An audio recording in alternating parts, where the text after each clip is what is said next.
Okay, hello ladies and gentlemen, Forrest Woman here, and welcome back to another live stream. We're actually gonna do what we were doing yesterday, but I had to do a stop because I was getting too tired and I was forgetting where I was at in the book.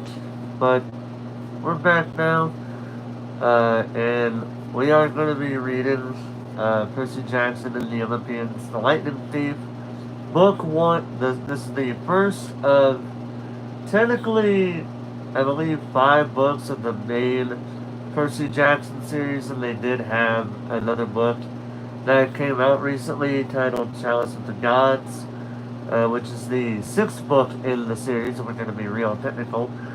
But it's more like a spin-off book, I guess. I don't know. But either way, we're going to be reading this book, and I'll be reading all the other books before we get to that book. Pretty much. That's the whole gist of it all. But with that all being said, I'm going to go ahead and get right straight into it. But I also want to point out real quick, first off, if you don't know what's going on in the background, that is my heater.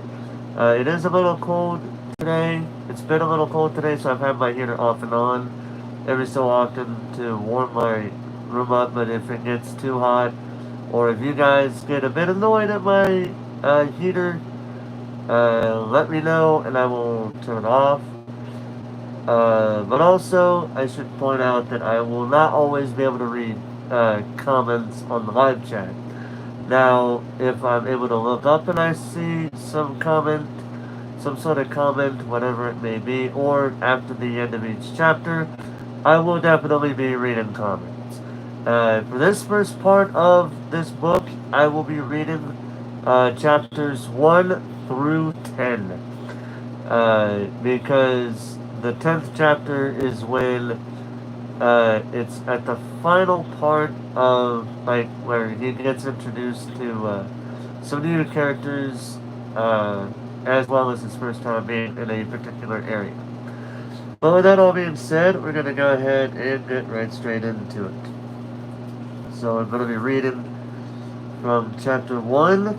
I accidentally vaporized my pre-algebra teacher, all the way up to chapter 9, I believe it is, right?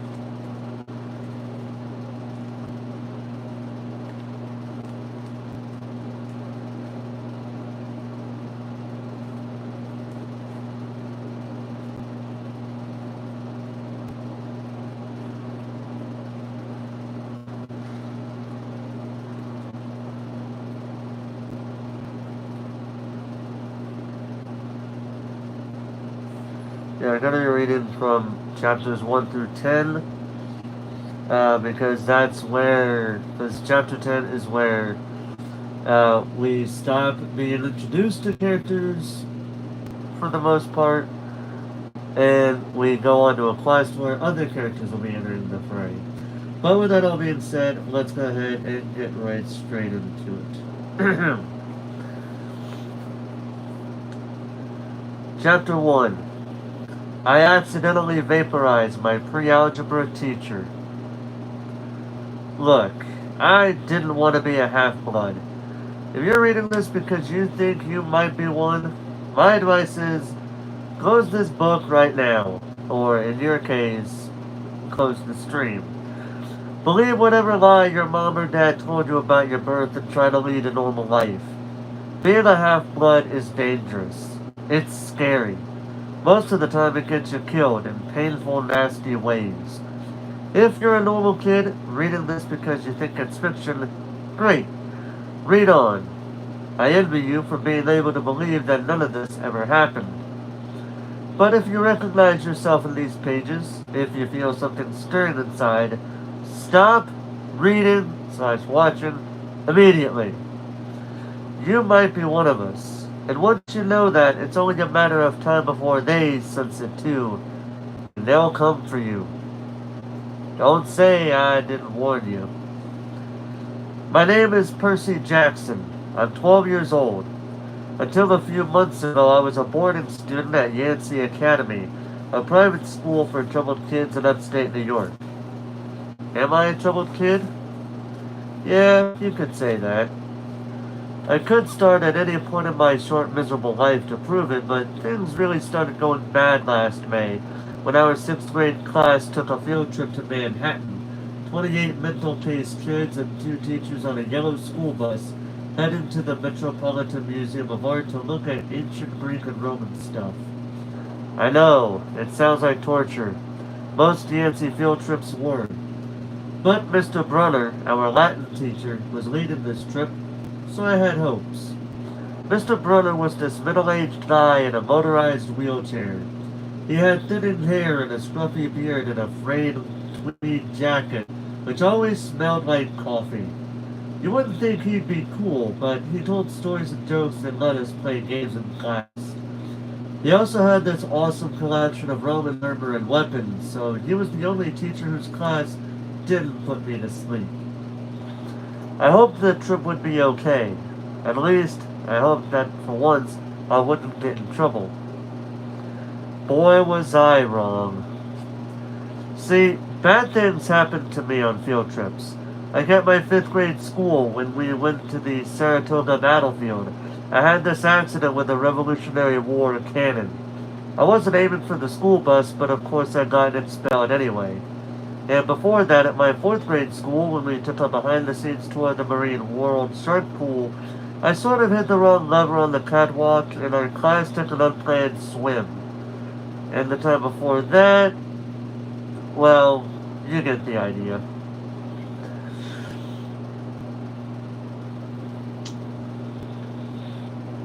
This trip, I was determined to be good. All the way into the city, I put up with Nancy Bobofit, the freckly, red-headed kleptomaniac girl, hitting my best friend Grover in the back of the head with chunks of peanut butter and ketchup sandwich. Grover was an easy target. He was scrawny. He cried when he got frustrated. He must have been held back several grades because he was the only 6th grader with acne and the start of a wispy beard on his chin. On top of all that, he was crippled. He had a note excusing him from PE for the rest of his life because he had some kind of muscular disease in his legs. He walked funny, like every step hurt him, but don't let that fool you. You should have seen him run when it was enchilada day in the cafeteria.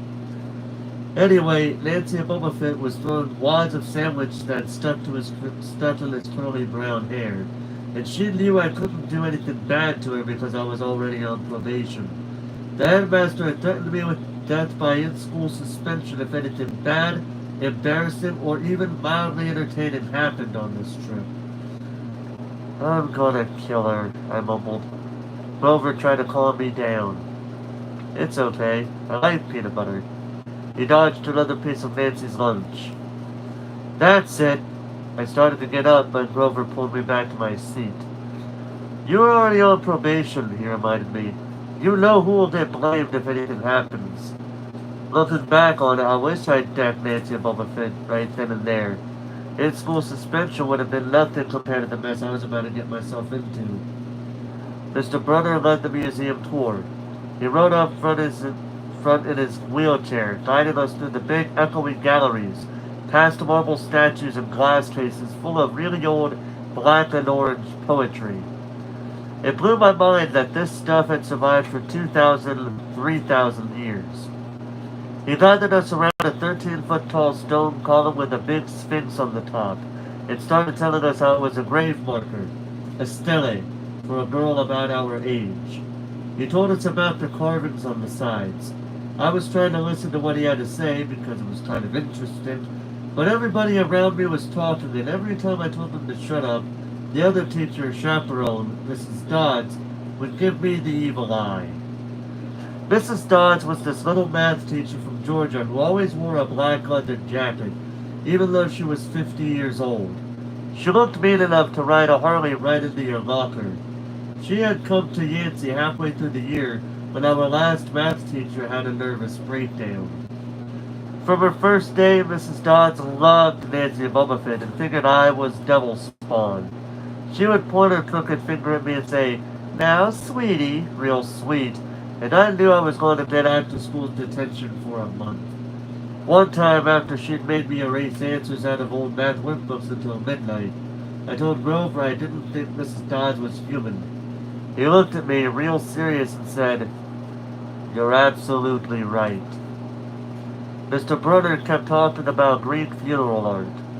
Finally, Nancy Bobofit sniffed something about the naked guy on the stele, and I turned around and said, "Would you shut up?" It came out louder than I meant it to. The whole group laughed. Mr. Brunner stopped his story. "Mr. Jackson," he said, "did you have a comment?" My face was totally red. I said, "No, sir." Mr. Brunner pointed to one of the pictures on the stele. "Perhaps you'll tell us what this picture represents." I looked at the carving and felt a flush of relief because I actually recognized it. "That's Kronos eating his kids, right?" "Yes," Mr. Brunner said, obviously not satisfied. "And he did this because...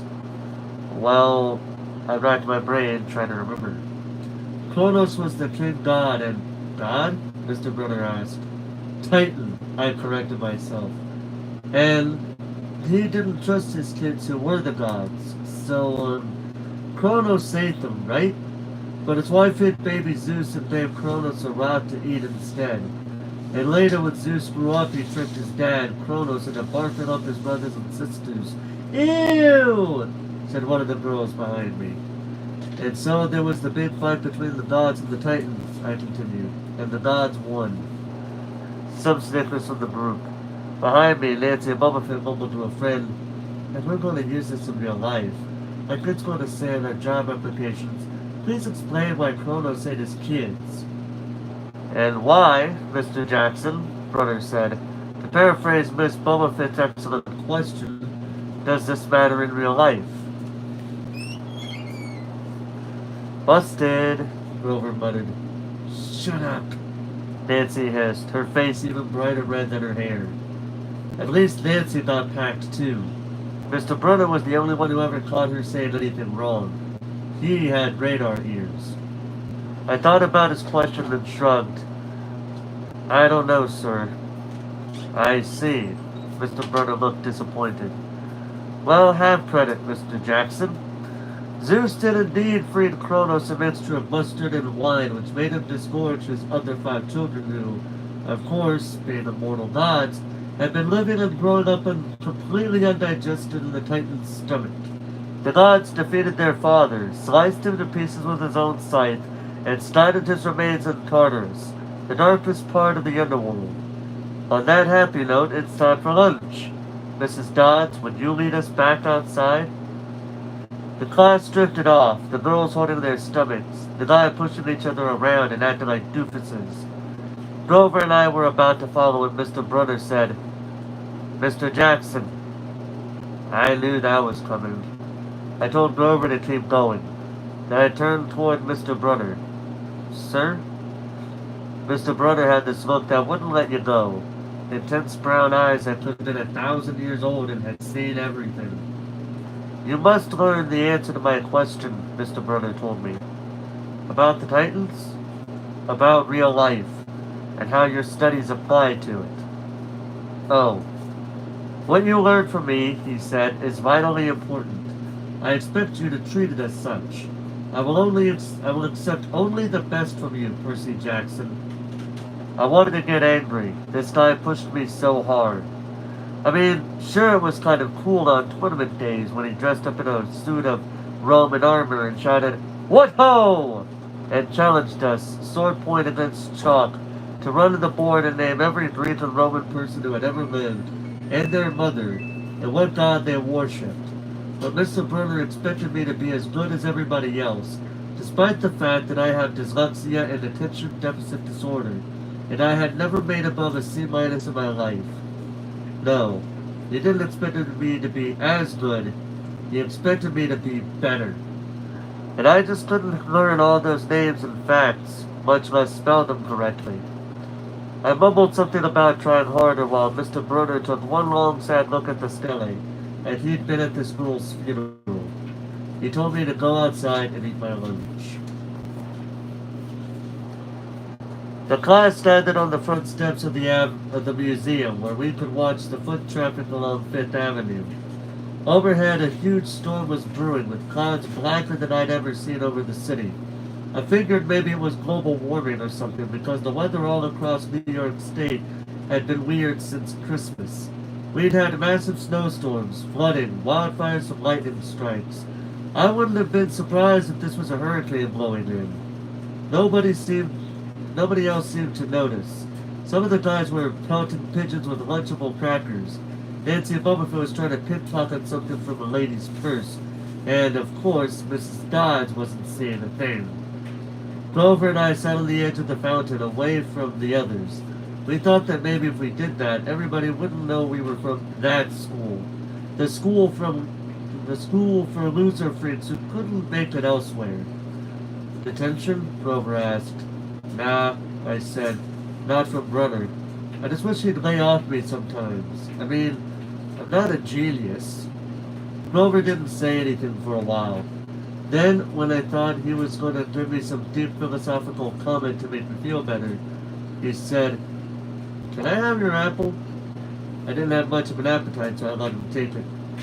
I watched the stream of cabs going down Fifth Avenue and thought about my mom's apartment only a little ways uptown from where we sat. I hadn't seen her since Christmas. I wanted so bad to jump in a taxi and head home.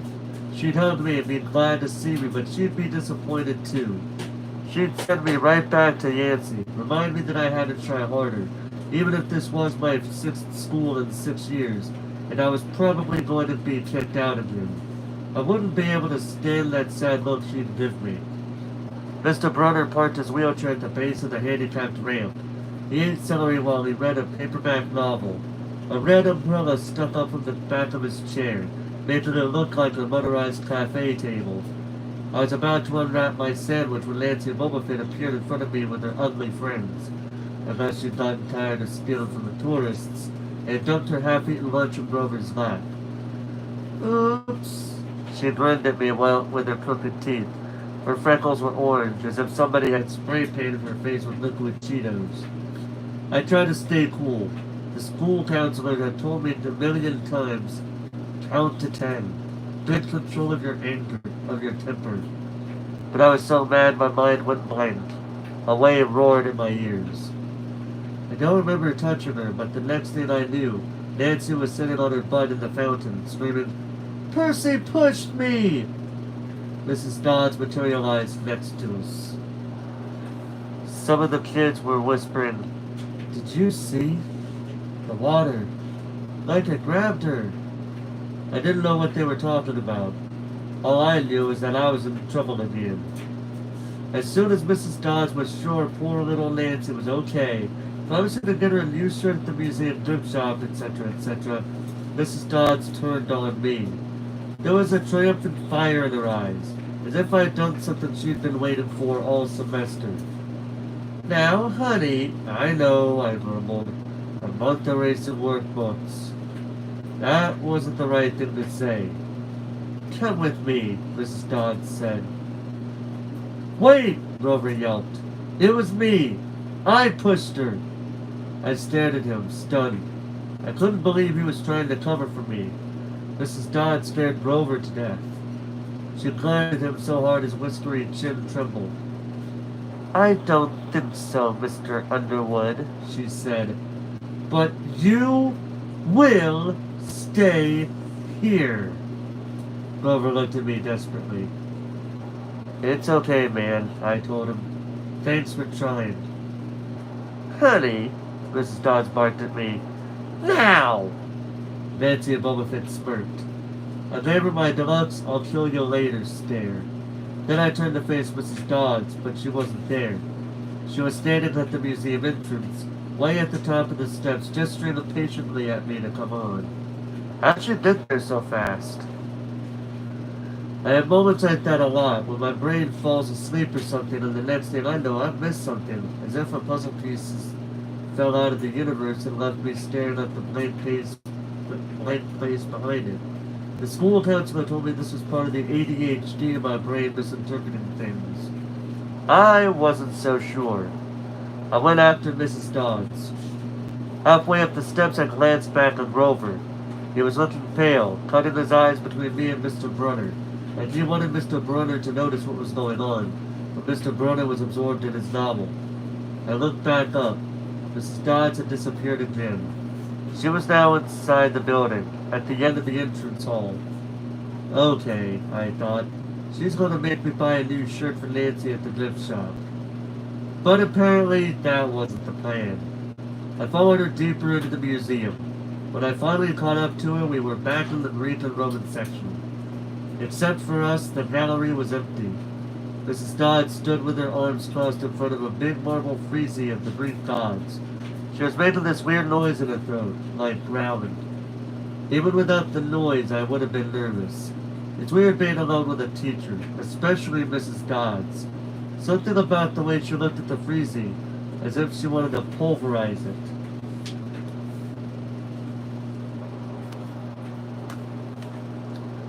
You've been giving us problems, honey, she said.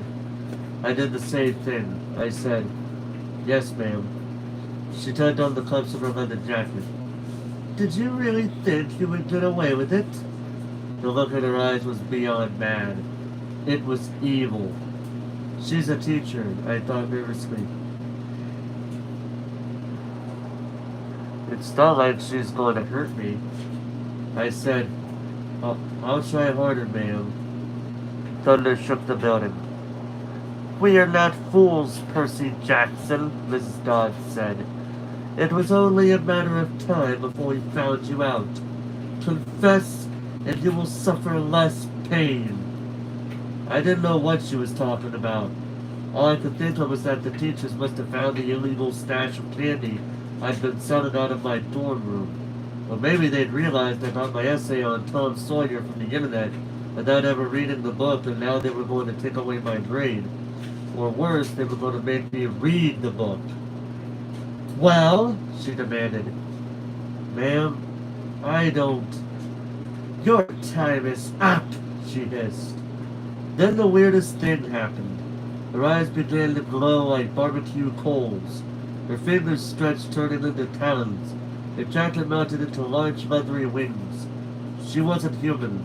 She was a shriveled hag with bat wings and claws, and a mouthful of yellow fangs, and she was about to slice me to ribbons. Then things got even stranger.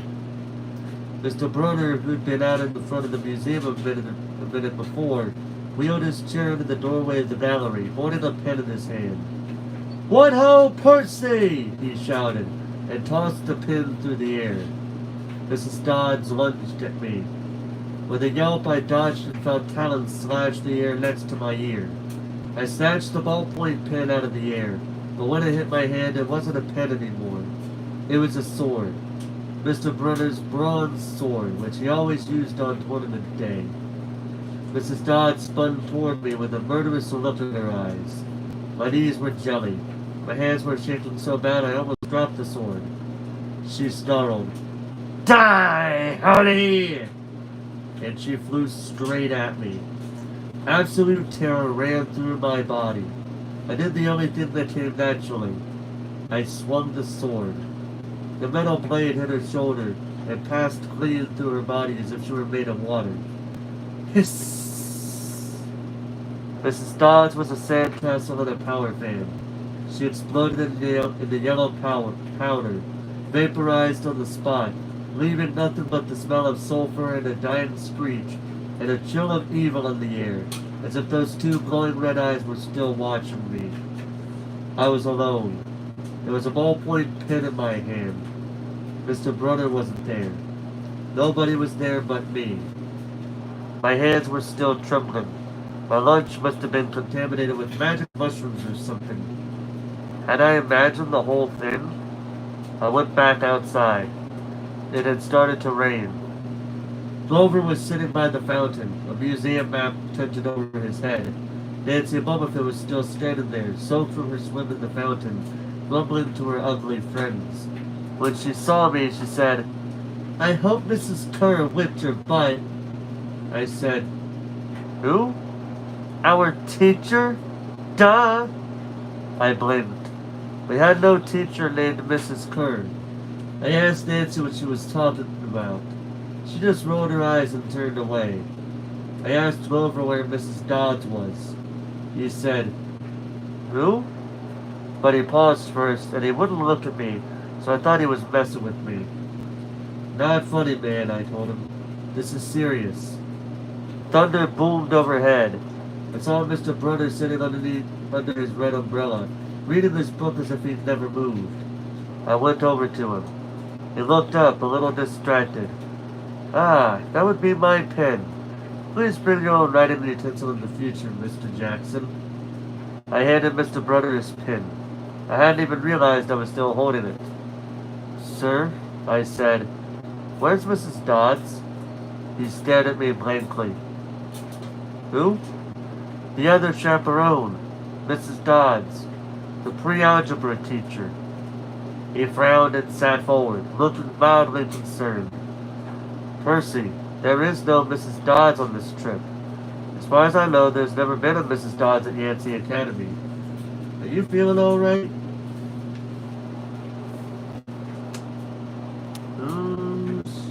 It's gonna be interesting. Chapter 2. 3 old ladies lit the socks of death. I was used to the occasional weird experience, but usually they were over quickly. This 24/7 hallucination was more than I could handle. For the rest of the school year, the entire campus seemed to be playing some kind of trick on me. The students acted as if they were completely and totally convinced that Mrs. Kerr, a perky blonde woman who I'd never met and I'd never seen in my life until she got on our bus at the end of the field trip, had been our pre-algebra teacher since Christmas. Every so often I would spring a Mrs. Dodds reference on somebody just to see if I could trip them up, but they would stare at me like I was psycho. It got so I almost believed them. Mrs. Dodds had never existed. Almost. But Grover couldn't fool me. When I mentioned the name Dodds to him, he would hesitate, then claim she didn't exist. But I knew he was lying. Something was going on. Something had happened at the museum. I didn't have much time to think about it during the days, but at night, visions of Mrs. Dodds with talons and leathery wings would wake me up in a cold sweat. The freak weather continued, which didn't help my mood. One night, a thunderstorm blew out the windows in my dorm room. A few days later, the biggest tornado ever spotted in the Hudson Valley touched down only 50 miles from Yancey Academy. One of the current events we studied in social studies class was the unusual number of small planes that had gone down in sudden squalls in the Atlantic that year. I started feeling cranky and irritable most of the time. My grades slipped from D's to F's. I got into more fights with Nancy Bumblefoot and her friends. I was sent out into the hallway in almost every class. Finally, when our English teacher, Mr. Nicole, asked me for the millionth time why I was too lazy to study for spelling tests, I snapped. I called him an old sot. I wasn't even sure what it meant, but it sounded good. The headmaster sent my mom a letter the following week, making it official. I would not be invited back next year to Yancey Academy. Fine, I told myself. Just fine. I was homesick. I wanted to be with my mom in our little apartment on the Upper East Side. Even if I had to go to public school and put up with my obnoxious stepfather and his stupid poker parties. And yet there were things I'd miss at Yancey. The view of the woods out my dorm window, the Hudson River in the distance, the smell of pine trees. I'd miss Grover, who'd been a good friend, even if he was a little strange. I worried how he'd survive next year without me. I'd miss Latin class, too. Mr. Brunner's crazy tournament days and his faith that I could do well. As exam week got closer, Latin was the only test I studied for. I hadn't forgotten what Mr. Brunner had told me about this subject being life and death for me. I wasn't sure why, but I'd started to believe him. The evening before my final, I got so frustrated I threw the Cambridge Guide to Greek mythology across my dorm room. Words had started swimming off the page, circling my head, the letters doing 180s as if they were riding skateboards. There was no way I was going to remember the difference between Chiron and Karen, or Polydictus and Polydeuces, and conjugated those Latin verbs? Forget it. I paced the room, feeling my hands were crawling around inside my shirt. I remembered Mr. Brunner's serious expression, his 1,000-year-old eyes. I will accept only the best of you, Percy Jackson. I took a deep breath. I picked up the mythology book. I'd never asked a teacher for help before. If I talked to Mr. Brother, he could...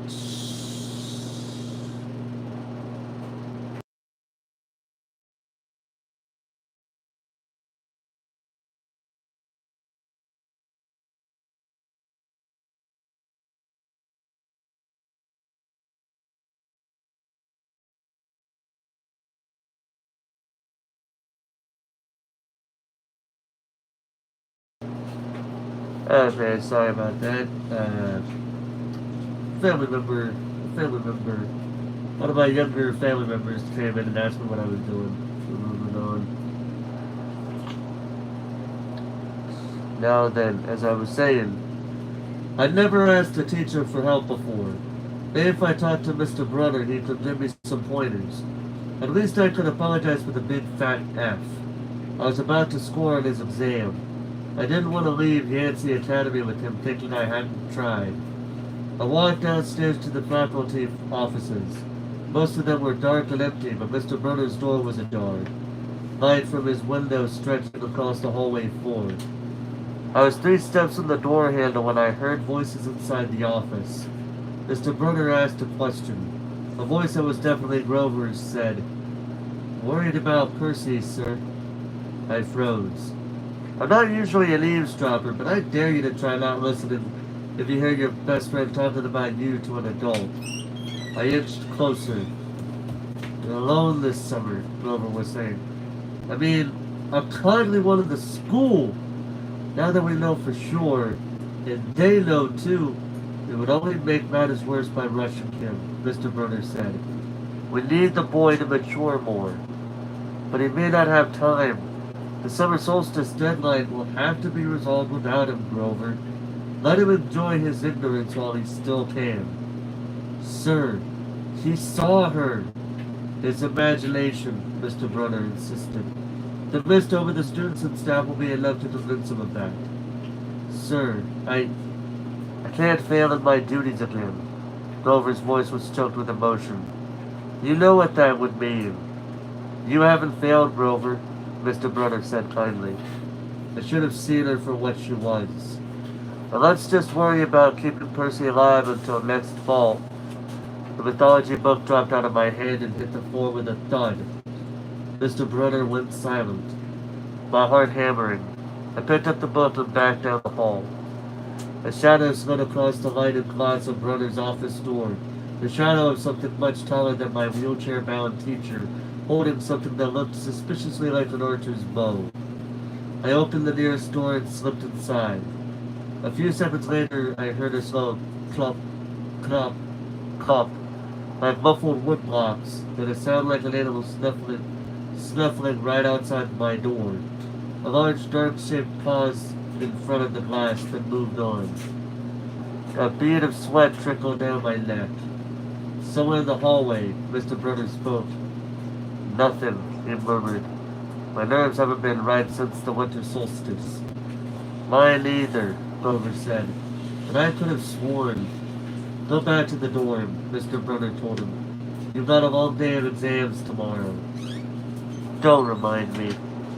The lights went out in Mr. Brunner's office. I waited in the dark for what seemed like forever. Finally, I slipped out into the hallway and made my way back up to the dorm. Grover was lying on his bed, studying his Latin exam notes like he'd been there all night. "Hey," he said, bleary-eyed. "You gonna be ready for this test?" I didn't answer. "You look awful," he frowned. "Is everything okay?" "Just tired." I turned so he couldn't read my expression and started getting ready for bed. I didn't understand what I'd heard downstairs. I wanted to believe I'd imagined the whole thing. But one thing was clear. Grover and Mr. Brunner were talking about me behind my back. They thought I was in some kind of danger. The next afternoon, as I was leaving the 3-hour Latin exam, my eyes swimming up with all the Greek and Roman names I'd misspelled, Mr. Brunner called me back inside. For a moment I was worried he'd found out about my eavesdropping the night before, but that didn't seem to be the problem. Percy, he said, don't be discouraged about leaving Yancey. It's it's for the best. His tone was kind, but the words still embarrassed me. Even though he was speaking quietly, the other kids finishing the test could hear. Nancy and Boba Fett smirked at me and made sarcastic little kissing motions with her lips. I mumbled, okay, sir. I mean, Mr. Burner wheeled his chair back and forth like he wasn't sure what to say. This isn't the right place for you. It was only a matter of time. My eyes stung. Here was my favorite teacher in front of the class telling me I couldn't handle it. After saying he believed in me all year, now he was telling me I was destined to get kicked out. Right, I said, trembling. No, Mr. Burner said. Oh, confound it all. What I'm trying to say, you're not normal, Percy. That's nothing to be... Thanks, I blurted. Thanks a lot, sir, for reminding me. Percy... But I was already gone.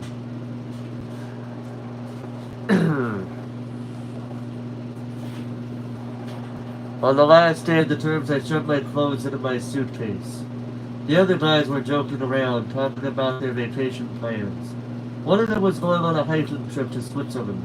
Another was cruising the Caribbean for a month. Caribbean/Caribbean for a month. They were juvenile delinquents like me, but they were rich juvenile delinquents. Their daddies were executives or ambassadors or celebrities. I was a nobody from a family of nobodies. They asked me what I would be doing this summer, and I told them I was going back to the city. What I didn't tell them was that I'd have to get a summer job walking dogs or selling magazine subscriptions and spend my free time worrying about where I'd go to school in the fall. Oh, one of the guys said. That's cool. They went back to their conversations as if I'd never existed. The only person I dreaded saying goodbye to was Grover, but as it turned out, I didn't have to. He'd booked a ticket to Manhattan on the same Greyhound as I had, so there we were, together again, heading into the city. During the whole bus ride, Grover kept glancing nervously down the aisle, watching the other passengers.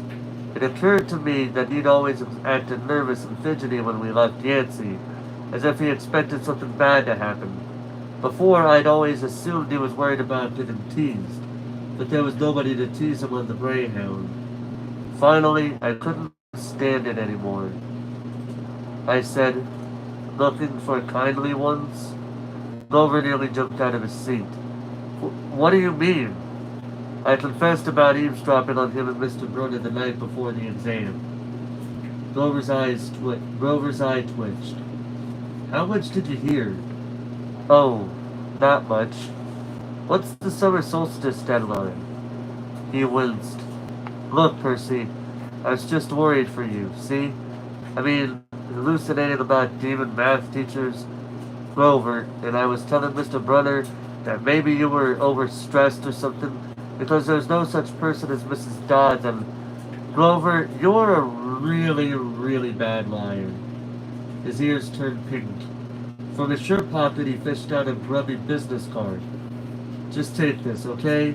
In case you need me this summer.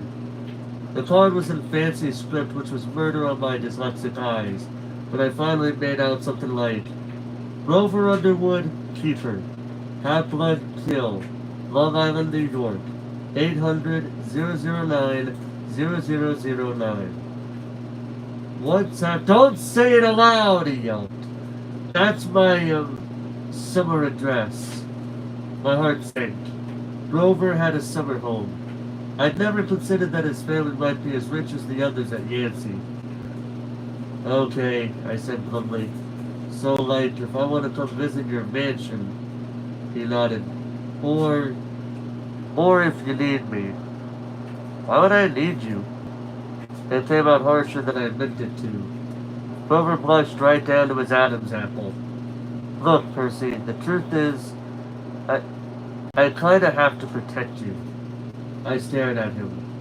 All year long I'd gotten into fights, keeping bullies away from him.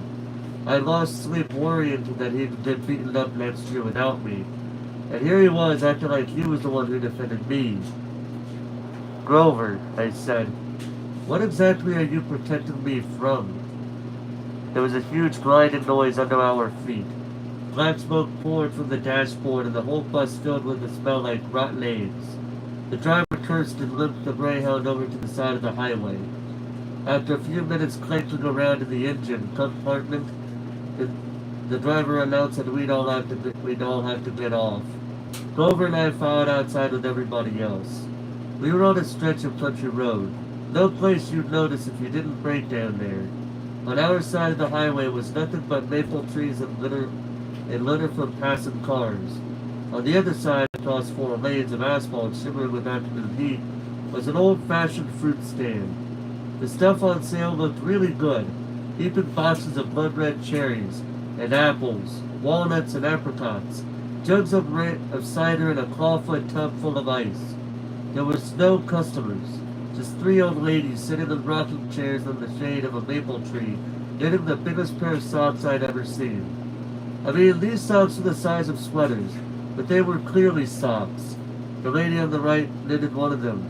The lady on the left knitted the other. The lady in the middle held an enormous basket of electric blue yarn.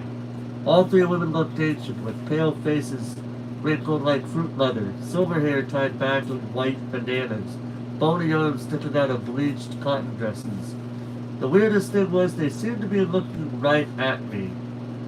I looked over at Grover to say something about this and saw that the blood had drained from his face. His nose was twitching. Grover? Grover? I said. Hey, man. Tell me they're not looking at you. They are, aren't they? Yeah. Weird, huh? You think those socks would fit me? Not funny, Percy. Not funny at all. The old lady in the middle took out a huge pair of scissors, gold and silver, long-bladed like shears. I heard Grover catch his breath. We're getting on the bus, he told me. Come on. What? I said. It's 1,000 degrees in there. Come on! He pried open the door and climbed inside, but I stayed back. Across the road, the old ladies were still staring at me. The middle one cut the yarn, and I swear I could hear that snip across 4 lanes of traffic. Their 2 friends balled up the electric blue socks, leaving me wondering who they could possibly be for. Sasquatch or Godzilla? At the rear of the bus, the driver wrenched a big chunk of smoking metal out of the engine compartment. The bus shuddered and the engine roared back to life. The passengers cheered. Darn right, yelled the driver. He slapped the bus with his hand. Everybody back on board! Once we got going, I started feeling feverish, as if I'd caught the flu. Grover didn't look much better. He was shivering and his teeth were chattering. Grover? Yeah? What are you not telling me? He dabbed his forehead with his shirt sleeve. Percy, what did you see back at the fruit stand? You mean the old ladies? What is it about them, man? They're not like Mrs. Dodd, are they? His expression was hard to read, but I got the feeling that the fruit stand ladies were something much, much worse than Mrs. Dodd's. He said, just tell me what you saw. The middle one took out her scissors and she cut the yarn. He closed his eyes and made a gesture with his fingers that might have been crossing himself, but it wasn't. It was something else. Something almost older. He said, you saw her snip the cord. Yeah. So? But even as I said it, I knew it was a big deal. This is not happening, Grover mumbled. He started chewing at his thumb. I don't want this to be like last time. What last time? Always 6th grade. They never get past 6th. Grover, I said, because it was really starting to scare me. What are you talking about? Let me walk you home from the bus station. Promise me. It seemed like a strange request to me, but I promised he could. Is this like a superstition or something? I asked. No answer. Grover, that's snipping of the yarn. Does that mean somebody is going to die? He looked at me mournfully like he was already picking the kind of flowers I'd like best on my coffin.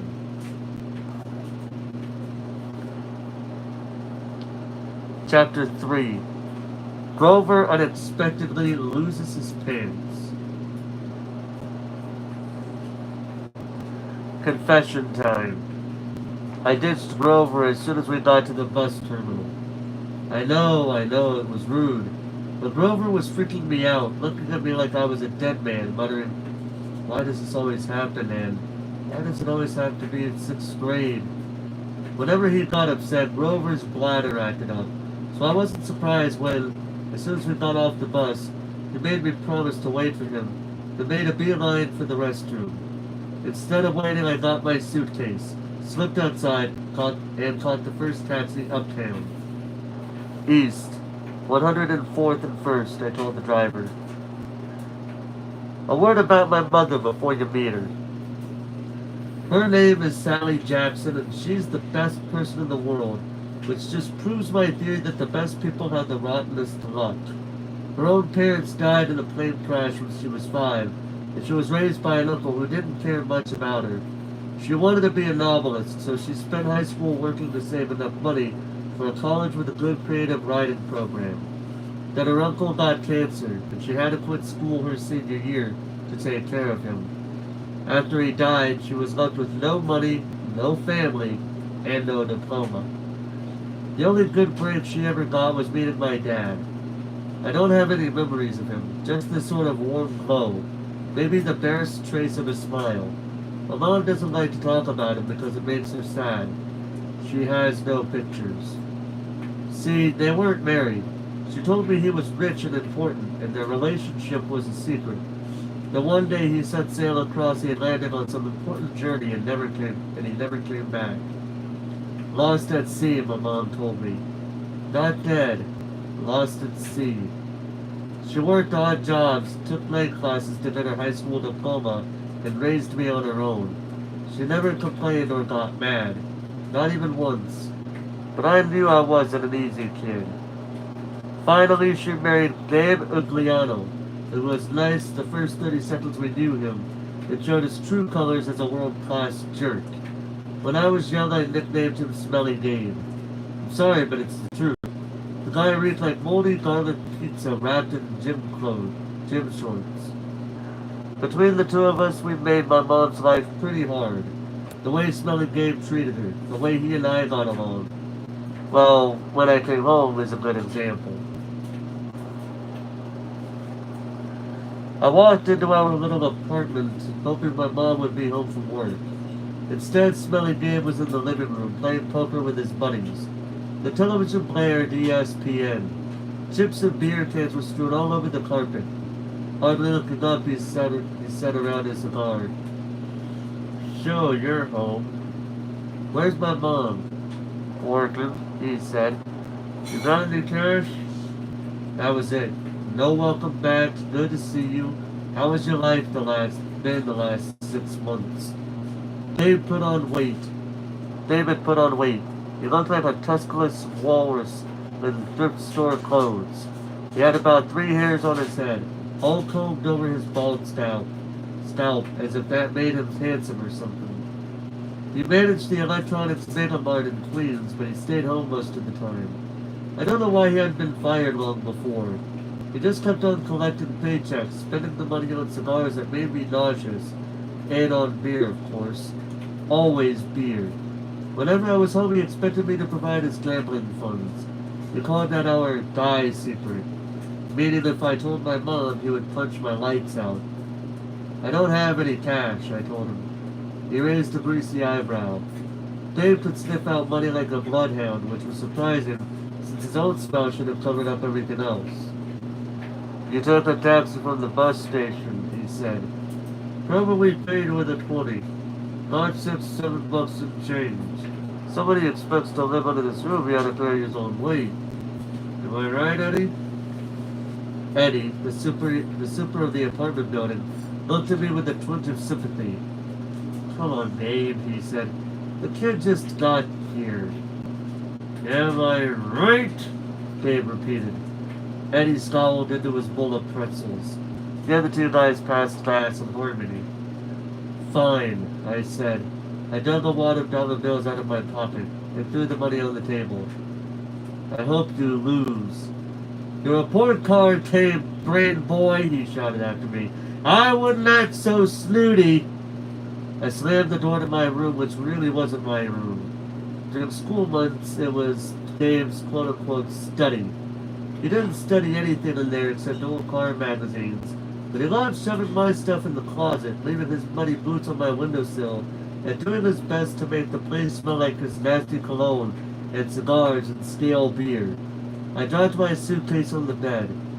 Home sweet home. Dave's smell was almost worse than the nightmares about Mrs. Dodds, or the sound of that old fruit lady shears snipping the yarn. But as soon as I thought that, my legs felt weak. I remembered Grover's look of panic, how he'd made me promise I wouldn't go home without him. A sudden chill rolled through me. I felt like something, was looking for me right now, maybe pounding its way up the stairs, drawing long, horrible talons. Then I heard my mom's voice. Percy? She opened the bedroom door and my fears melted. My mother could make me feel good just by walking into the room. Her eyes sparkled and changed color in the light. Her smile was as warm as a quilt. She got a few gray streaks mixed in with her long brown hair, but I never think of her as old. When she looks at me, it's like she's saying all the good things about me, none of the bad. I've never heard her raise her voice or say any unkind word to anyone, not even me or Dave. Oh, Percy, she hugged me tight. I can't believe it. You've grown since Christmas. Her red, white, and blue sweet un-American uniform smelled like the best things in the world. Chocolate, licorice, and all the other stuff she said she sold at the candy shop in Grand Central. She had brought me a huge bag of free samples, the way she always did when I came home. We sat together on the edge of the bed. While I attacked the blueberry sour string, she ran her hand through my hair and demanded to know everything I hadn't put in my letters. She didn't mention anything about my getting expelled. She didn't seem to care about that. But was I okay? Was her little boy doing all right? I told her she was smothering me and to lay off and all that, but secretly, I was really, really glad to see her. From the other room, Gabe yelled, Hey, Sally, how about some bean dip, huh? I gritted my teeth. My mom is the nicest lady in the world. She should have been married to a millionaire, not to some jerk like Gabe. For her sake, I tried to sound upbeat about my last days at Yancey Academy. I told her I wasn't too down about the expulsion. I'd lasted almost a whole year this time. I'd made some new friends. I'd done pretty well in Latin. And honestly, the fights hadn't been as bad as the headmaster said. I liked Yancey Academy. I really did. I put such a good spin on the year. I almost convinced myself. I started choking up, thinking about Grover and Mr. Brunner. Even Nancy and Boba Fett suddenly didn't seem so bad. Until that trip to the museum. What? My mom asked. Her eyes tugged at my conscience, trying to pull out the secrets. Did something scare you? No, Mom. I felt bad lying. I wanted to tell her about Mrs. Dodds and the 3 old ladies with the yarn, but I thought it would sound stupid. She pursed her lips. She knew I was holding back, but she didn't push me. I have a surprise for you, she said. We're going to the beach. My eyes widened. One talk? 3 nights. Same cabin. When? She smiled. As soon as I'd get changed. I can't believe it. I couldn't believe it. My mom and I hadn't been to Montauk the last 2 summers because Babe said there wasn't enough money. Babe appeared in the doorway and growled, Bean dip, Sally. Didn't you hear me? I wanted to punch him, but I met my mom's eyes and I understood when she was offering me a deal. Be nice to Babe for a little while, just until she was ready to leave for Montauk. Then we would get out of here. I was on my way, honey, she told Babe. We were just talking about the trip. Dave's eyes got small. The trip? You mean you were serious about that? I knew it, I muttered. He won't let us go. Of course he will, my mom said evenly. Your stepfather's just worried about money, that's all. Besides, she added, Gabriel won't have to settle for bean dip. I'll make him enough 7-layer dip for the whole weekend. Guacamole, sour cream, the works. Dave softened a bit. So this money for your trip, it comes out of your clothes budget, right? Yes, honey, my mother said. And you won't take my car anywhere but there and back. We'll be careful. Dave scratched his double chin. Maybe if you hurry with that 7-layer dip, and maybe if the kid apologizes for interrupting my poker game. Maybe if I kick you in your soft spot, I thought, and make you sing soprano for a week. But my mom's eyes warned me not to make him mad. Why did you put up with this guy? I wanted to scream. Why didn't you care what he thought? I'm sorry, I muttered. I'm really sorry I interrupted your incredibly important poker game. Please go back to it right now. Dave's eyes narrowed. His tiny brain was probably trying to detect sarcasm in my statement. Yeah, whatever, he decided. He went back to his game. Thank you, Percy, my mom said. Once we get to Montauk, we'll talk more about whatever you've forgotten to tell me, okay? For a moment I thought I saw anxiety in her eyes, the same fear I'd seen in Grover during the bus ride, as if my mom too felt an odd chill in the air. But then her smile returned, and I figured I must have been mistaken. She ruffled my hair and went to make Dave his 7-layer dip.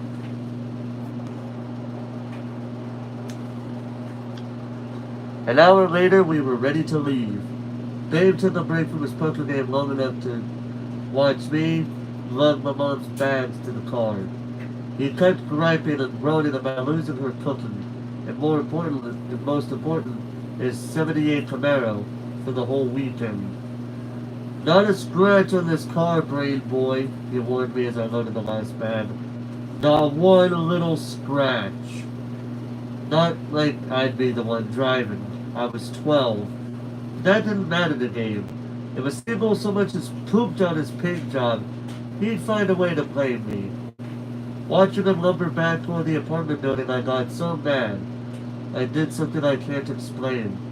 As Dave reached the doorway, I made the hand gesture I'd seen Grover make on the bus, a sort of warding off evil gesture, a cold hand over my heart, and a shoving movement toward Dave. The screen door slammed shut so hard it whacked him in the butt and sent him flying up the staircase, as if he'd been shot from a cannon. Maybe it was just the wind or some freak accident with the hinges, but I didn't stay long to find out. I got in the Camaro and told my mom to step on it.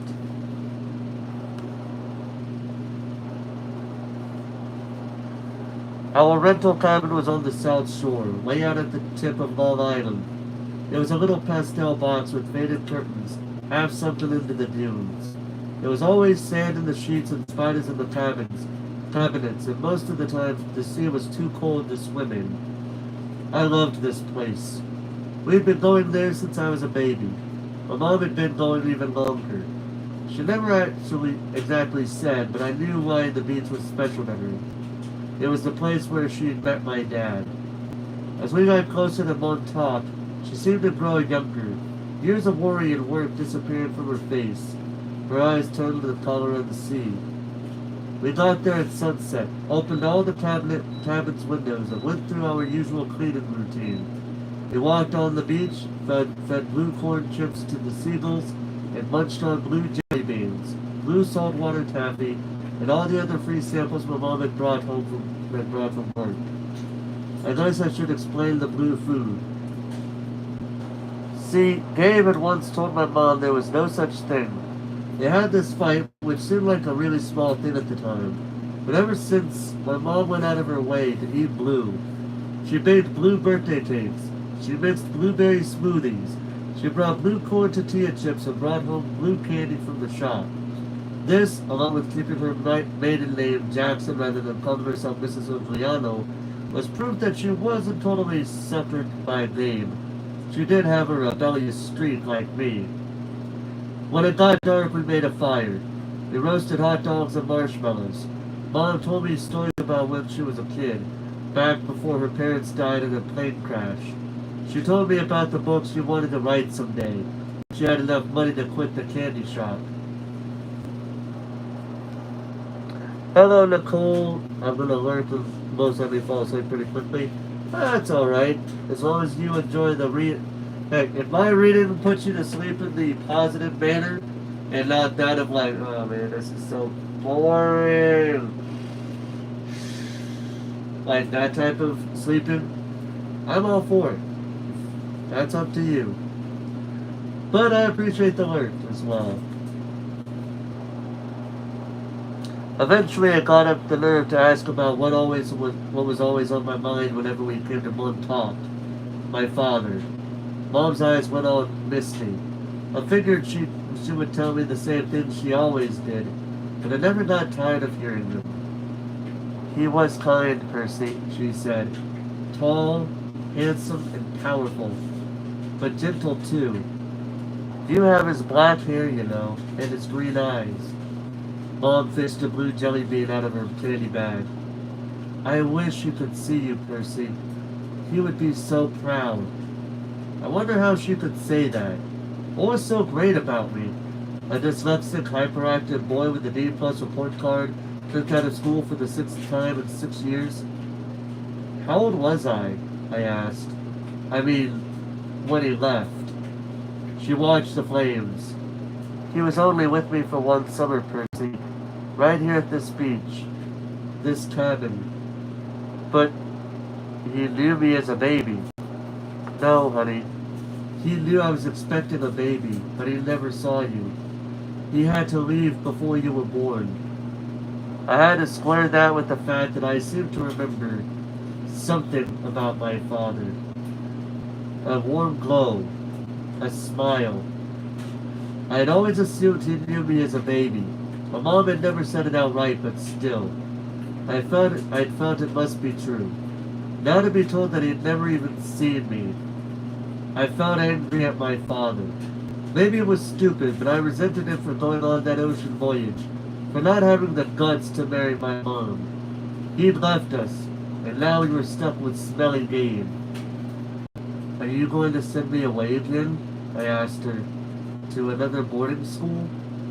She pulled a marshmallow from the fire. I don't know, honey. Her voice was heavy.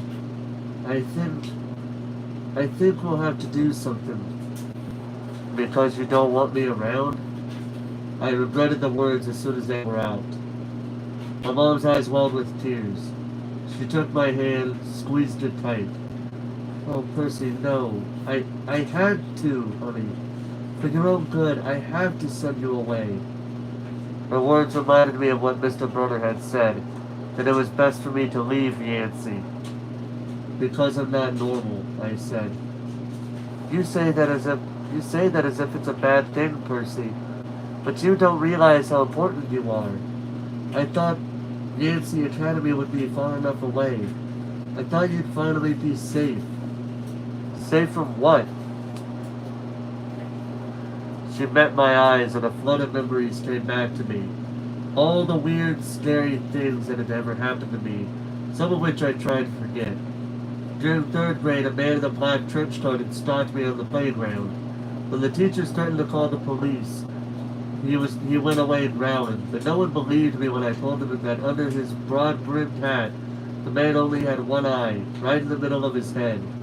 Before that, a really early memory, I was in preschool and a teacher accidentally put me down for a nap in a cot that a snake had slithered into. My mom screamed when she came to pick me up and found me playing with a lip-scaly rope I'd somehow managed to strangle to death with my meaty toddler hands. In every single school, something creepy had happened, something unsafe, and I was forced to move.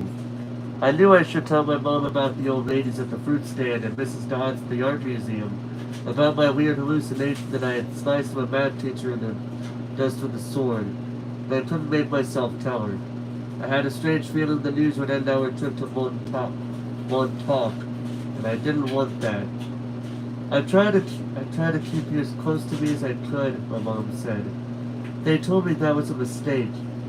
But there's only one other option, Percy. The place your father wanted to send you. And I just can't stand to do it. My father wanted me to go to a special school? Not a school, she said softly. A summer camp. My head was spinning. Why would my dad, who hadn't even stayed around long enough to see me born, talk to my mom about a summer camp? As if it was so important. Why hadn't she mentioned it? If it was so important, why hadn't she ever mentioned it before? I'm sorry, Percy, she said, seeing the look in my eyes. But I can't talk about it. I couldn't send you to that place. It might mean saying goodbye to you for good. For good? But if it's only a summer camp... She turned toward the fire, and I knew from her expression that if I asked her any more questions, she would start to cry. Lol, not the bartender's been a long day / week is all. It is. It happens. That kind of thing can happen to anybody. Don't worry.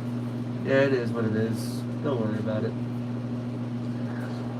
That night I had a vivid dream. It was storming on the beach and two beautiful animals, a white horse and a golden eagle, were trying to kill each other at the edge of the surf. The eagle swooped down and slashed the horse's muzzle with its huge talons. The horse reared up and kicked at the eagle's wings. As they fought, the ground rumbled and a monstrous voice chuckled somewhere beneath the earth, goading the animals to fight harder. I ran toward them, knowing I had to stop them from killing each other, but I was running in slow motion. I knew I would be too late. I saw the eagle dive down, its speed aimed at the horse's wide eyes, and I screamed, "No!" I woke with a start. Outside it was really storming, the kind of storm that cracks trees and blows down houses. There was no horse or eagle on the beach, just lightning making false daylight, and 20-foot waves pounded the dunes like artillery. With the next thunderclap, my mom woke. She sat up, eyes wide, and said, "Hurricane." I knew that was crazy. Long Island had never sees hurricanes this early in the summer, but the ocean seemed to have forgotten. Over the roar of the wind, I heard a distant bellow, an angry, tortured sound that made my hair stand on end. Then a much closer voice, like mallets in the sand, a desperate voice, someone yelling, pounding on our cabin door. My mother sprang out of bed in her nightgown and threw open the lock. Grover stood framed in the doorway against a backdrop of pouring rain. But he wasn't. He wasn't exactly Grover. "Searching all night," he gasped. "What were you thinking?" My mother looked at me in terror. Not scared of Grover, but of why he'd come. "Percy," she said. "Percy!" she said, shouting to be heard over the rain. "What happened at school? Why didn't you tell me?" I was frozen, looking at Grover. I couldn't understand what I was seeing. He yelled. "It's right behind me! Didn't you tell her?" I was too shocked to register that he just cursed an ancient Greek, and I'd understood him perfectly. I was too shocked to wonder how Grover had gotten him here by himself in the middle of the night, because Grover didn't have his pants on, and where his legs should be.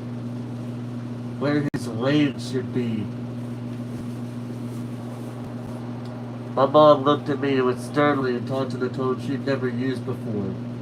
"Percy! Tell me now!"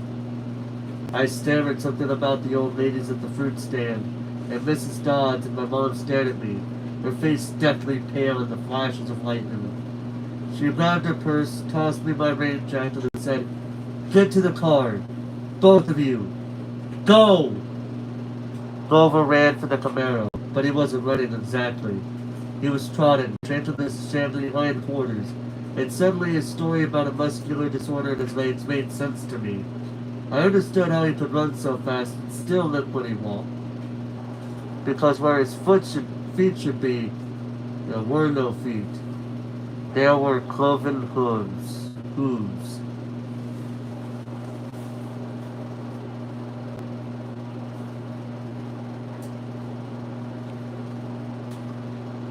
Chapter 4. Hold on.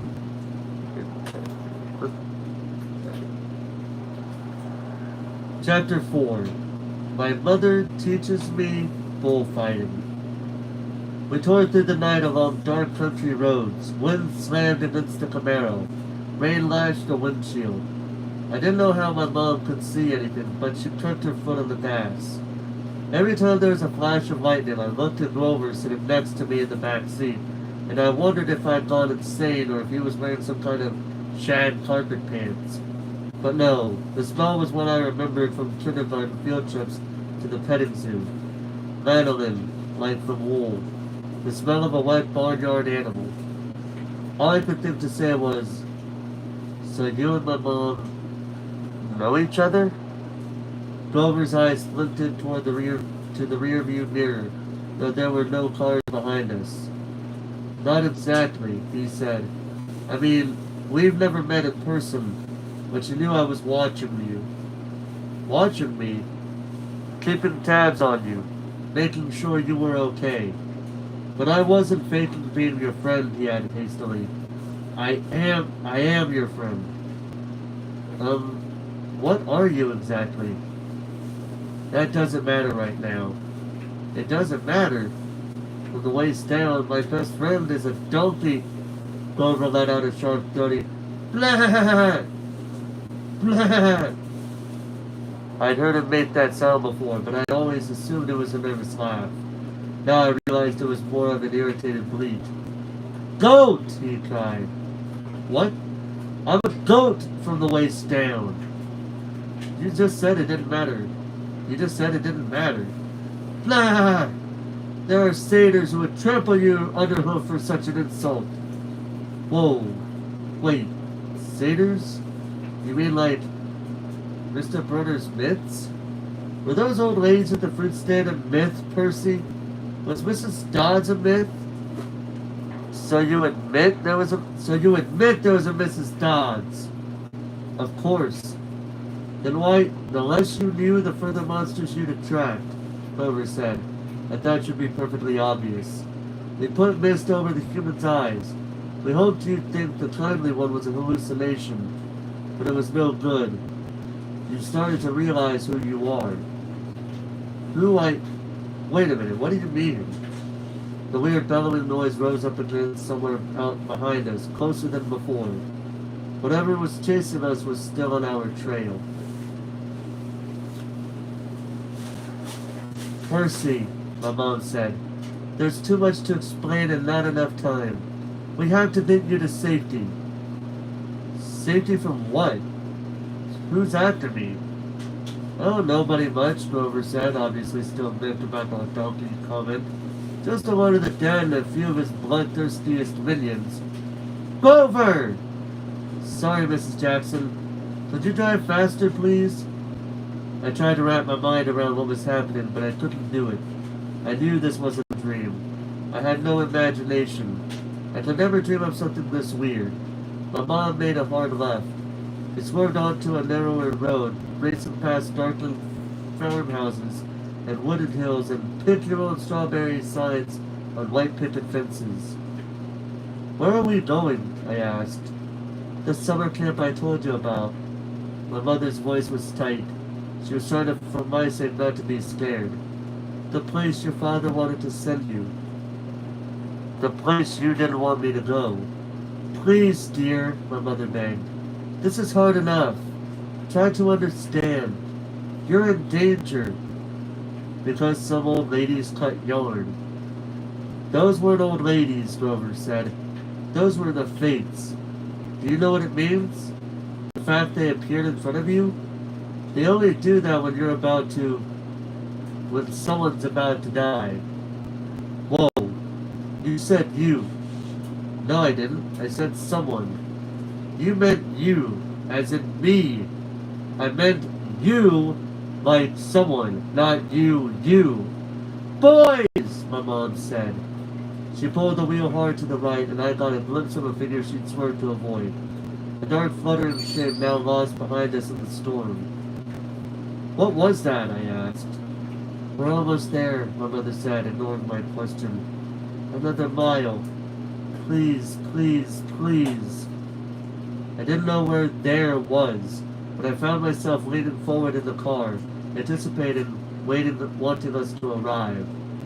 Outside, nothing but rain and darkness, the kind of empty countryside you get way out on the tip of Long Island. I thought about Mrs. Dodds and the moment when she changed into the thing that with pointed teeth and leathery wings.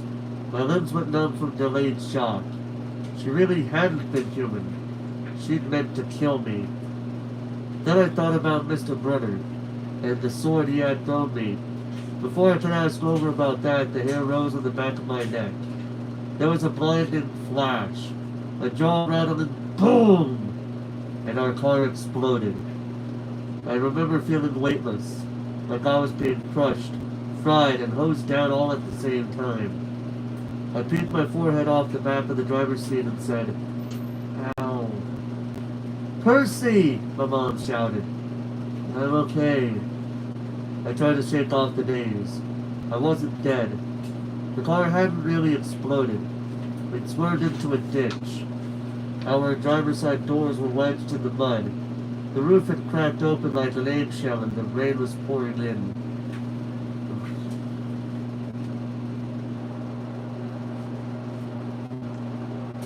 Lightning. That was the only explanation. We'd been blasted out right off the road. Next to me in the back seat was a big motionless lump. Over! He was slumped over, blood trickling from the side of his mouth. I shook his furry head thinking, No! Even if you are half barnyard animal, you're my best friend, and I don't want you to die. Then he groaned. Food. And I knew there was hope. Percy, my mother said, we have to... Her voice faltered. I looked back. In a flash of lightning through the mud-spattered rear windshield, I saw a figure lumbering toward us on the shoulder of the road. The sight of it made my skin crawl. It was a dark silhouette of a huge guy, like a football player. He seemed to be holding a blanket over his head. His top half was bulky and fuzzy. His upraised hands made it look like he had horns. I swallowed hard. Who is Percy? My mother said, deadly serious. Get out of the car. My mother threw herself against the driver's side door. It was jammed shut in the mud. I tried mine. Stuck too. I looked up desperately at the hole in the roof. It might have been an exit, but the edges were sizzling and smoking. Climb out of the passenger side, my mother told me. Percy, you have to run. Do you see that big tree? What? Another flash of lightning, and through the smoking hole in the roof, I saw the tree she meant. A huge White House Christmas tree-sized pine at the crest of the nearest hill. That's the property line, my mother said. Get over that hill, and you'll see a big farmhouse down in the valley. Run and don't look back. Yell for help. Don't stop until you reach the door. Mom, you're coming too. Her face was pale, her eyes as sad as when she looked at the ocean. No, I shouted. You are coming with me. Help me carry Grover. Food, Grover moaned a little louder. The man with the blanket on his head kept coming toward us, making his grunting, snorting noises. As he got closer, I realized he couldn't be holding a blanket over his head, because his hands, big, huge, meaty hands, were swinging at his sides. There was no blanket, meaning the bulky, fuzzy mass was too big to be his head. Was his head. And the points that looked like horns. He doesn't want us, my mother told me. He wants you. Besides, I can't cross the property line. But we don't have time, Percy. Go, please. I got mad then. Mad at my mother, at Grover the goat, at the thing with horns that was lumbering toward us, slowly and deliberately, like a bull. I climbed across Grover and pushed the door open into the rain. We're going together. Come on, Mom.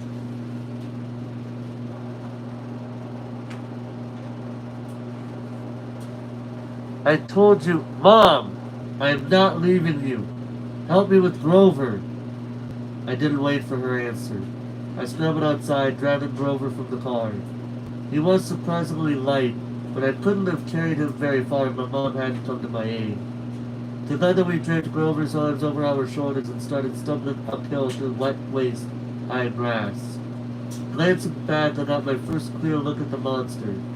He was 7 feet tall, easy, his arms and legs like something from the cover of Muscle Man magazine, bulging biceps and triceps, and a bunch of older seps, all stuffed like baseballs under vein-webbed skin. He wore no clothes except underwear. I mean, bright white Fruit of the Looms, which would have looked funny except that the top half of his body was so scary. Coarse brown hair started at about his belly button and got thicker as it reached his shoulders. His neck was a mass of muscle and fur leading up to his enormous head, which was a snout as long as my arm. Snotty nostrils with a gleaming brass ring, cruel black eyes, and horns. Enormous black and white horns with points you just couldn't get from an electric sharpener. I recognized the monster all right. He had been in one of the first stories Mr. Brunner told us, but it couldn't be real.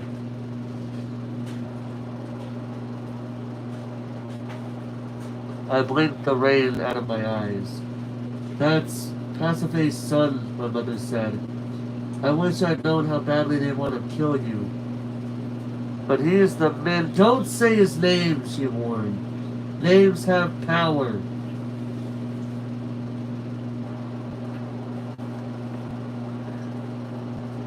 The pine tree was still way too far, 100 yards uphill at least. I glanced behind me at him. The bold man lunched over our car, looking at the windows, or not looking exactly. More like snuffling, nuzzling. I wasn't sure why he bothered since we were only about 50 feet away. Food? Grover moaned. Shh, I told him. Mom, what's he doing? Doesn't he see us? His sight and hearing are terrible, she said. He goes by smell, but he'll figure out where we are soon enough. As if on cue, the bull man bellowed in rage. He picked up Gabe's Camaro by the torn roof, the chassis creaking and groaning. He raised the car over his head and threw it down the road. It slammed into the wet asphalt and skidded into a shower of sparks for about half a mile before coming to a stop. The gas tank exploded. Not a scratch, I remembered Gabe saying. Oops. Percy, my mom said. When he sees us, he'll charge. Wait until the last second. Then jump out of the way, directly sideways. You can't change direction very well once he's charging. Do you understand? How do you know all this? I've been worried about an attack for a long time. I should have expected this. I was selfish, keeping you near me. Keeping me near you? But another bellow of rage, and the bull man started tromping uphill. He'd smelled us.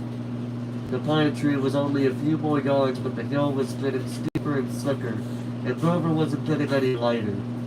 The bull man closed in. Another few seconds and he'd be on top of us. My mother must have been exhausted, but she shouldered Grover. Go, Percy! Separate! Remember what I said! I didn't want to split up, but I had the feeling she was right. It was our only chance. I sprinted to the left, turned and saw the preacher bearing down on me. His black eyes glowed with hate. He reeked like rotten meat. He lowered his head and charged, his razor-sharp horns aimed straight at my chest. The fear in my stomach made me want to bolt, but that wouldn't work. I could never outrun this thing, so I held my ground, and at the last moment I jumped to the side. The bull man stormed past like a freight train, then bellowed with frustration and turned, but not toward me this time, toward my mother, who was setting Grover down in the grass. We'd reached the crest of the hill. Down the other side I could see a valley, just as my mother had said, and the lights of a farmhouse glowing yellow through the rain. But that was a half a mile away. We'd never make it. The bull man grunted, pawing the ground. He kept eyeing my mother, who was now retreating slowly downhill, back toward the road, trying to lead the monster away from Grover. "Run, Percy," she told me. "I can't go any farther. Run!" But I just stood there frozen in fear as the monster charged her. She tried to sidestep as she told me to do, but the monster had learned his lesson. His hand shot out and grabbed her by the neck as she tried to get away. He looked at her as she struggled, kicking and pummeling the air. "Mom!"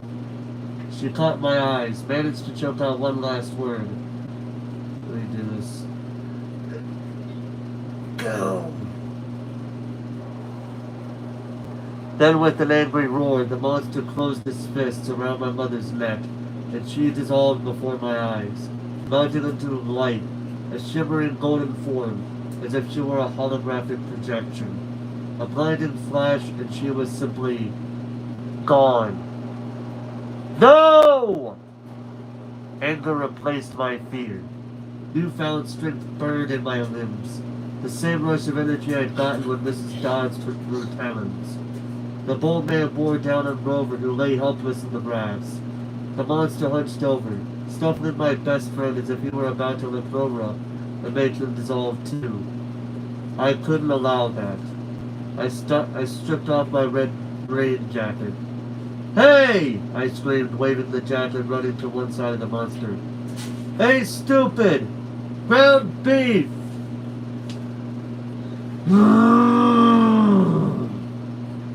The monster turned toward me, shaking his meaty fists. I had an idea. A stupid idea, but better than no idea at all. I put my back to the big pine tree and waved my red jacket in front of the bull man, thinking I'd jump out of the way at the last moment. But it didn't happen like that. The bull man charged too fast, his arms out to grab me whichever way I tried to dodge. Time slowed down. My legs tensed. I couldn't jump sideways, so I leaped straight up, kicking off from the creature's head, using it as a springboard, turning in midair, and landing on his neck. How did I do that? I didn't have time to figure that out. A millisecond later, the monster's head slammed into the tree, and the impact nearly knocked my teeth out. The bull man staggered around, trying to shake me. I locked my arms around his horns to keep from being thrown. Thunder and lightning were still going strong. The rain was in my eyes. The smell of rotten meat burned my nostrils. The monster shook himself around and bucked like a rodeo bull. He should have just backed up into the tree and smashed me flat, but I was starting to realize that this thing had only one gear. Forward. Meanwhile, Grover started groaning in the grass. I wanted to yell at him to shut up, but the way I was getting tossed around, if I opened my mouth, I'd bite my own tongue off. "Food!" Grover moaned. The bull man wheeled toward him, pawed the ground in him, and got ready to charge. I thought about how he had squeezed the life out of my mother, made her disappear in a flash of light, and rage filled me like high-octane fuel. I got both hands around one horn, and I pulled back with all my might. The monster tensed, gave a surprised grunt, and then snap! The bull man screamed and flung me through the air. I landed flat on my back on the grass. My head smacked against a rock. When I sat up, my vision was blurry, but I had a horn in my hands, a ragged bone weapon the size of a knife. The monster charged. Without thinking, I rolled to one side and came up kneeling. As the monster barreled past, I drove the broken horn straight into his side, right up under his furry ribcage. The bull man roared in agony. He flailed, clawing at his chest, and began to disintegrate. Not like my mother, but in a flash of golden light, but like crumbling sand, blown away in chunks by the wind, the same way Mrs. Dodds had burst apart. The monster was gone. The rain had stopped. The storm still rumbled, but only in the distance. I smelled like livestock and my knees were shaking. My head felt like it was splitting open. I was weak and scared and trembling with grief. I'd just seen my mother vanish. I wanted to lie down and cry, but there was Grover, needing my help. So I managed to haul him up and stagger down into the valley, toward the lights of the farmhouse. I was crying, calling for my mother, but I held on to Grover. I wasn't going to let him go. The last thing I remember is collapsing on a wooden porch, looking up at a ceiling fan, circling above me, moths flying around a yellow light, and the stern faces of a familiar-looking bearded man and a pretty girl, her blonde hair curled like a princess's. They both looked down at me, and the girl said, "He's the one. He must be." "Silence, Annabeth," the man said. "He's still conscious. Bring him inside."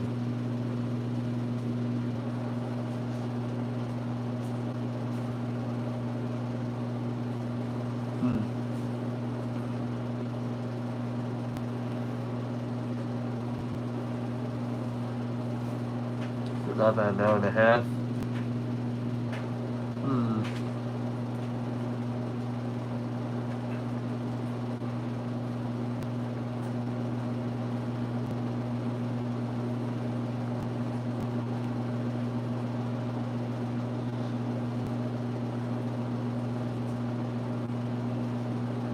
You know what? I think I'll actually end it there for now, actually. Because I think going to chapter 5, I know I said I was going to go to chapter 10 earlier in the stream, but I think we might stop at chapter 5. Because I don't know how long it, because we're already an hour and a half going to from chapter 1 to 5, so I'll probably just wait till, till the next time I get a chance to do this, to read from chapter 5 to 10. So yes, as you can obviously know, there will be parts to this book, because I know for a fact that with that many pages right there, it would take me hours. I don't even know how many hours, but it would take me hours just to read through this book, from beginning to end.